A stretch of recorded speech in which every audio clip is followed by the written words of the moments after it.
Hi, today we're going to look at code audit and security expenses tracker. So basically, this helps you track of all the audit and security expenses for the code that you're going to create. So you have this audit ID, the type, the vendor or the auditor who is going to audit, the scope, the cost involved, the date, the findings, and if it is fixed or not, any report that the person is going to attach over here, the engineer who is responsible for this audit, and the status. Okay. So you can obviously customize this database as per your requirement, and you can make changes to this as and when you feel like. But if you see on the top, we have got three summary section like high severity audits. So if any audit which are under high severity, it is being filtered out over here.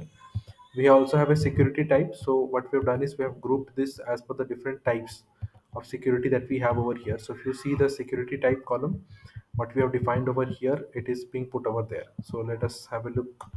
So this particular thing has been filtered out by the type column. Okay. So if you see the type column at the bottom,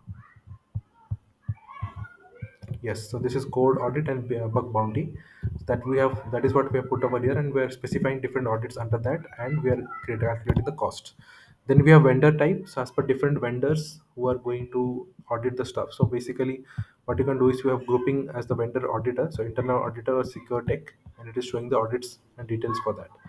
So you can play around with all the linked views, and you can create your own linked view in order to assess the situation. But this is what we have over here. So next to this, I also want to talk about a new tool, PDF Output. PDF Output is a tool that can help you generate documents in bulk. For this, it utilizes Notion database.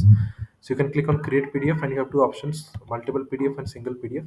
Under single PDF, you can generate PDF document one by one, utilizing a Notion page.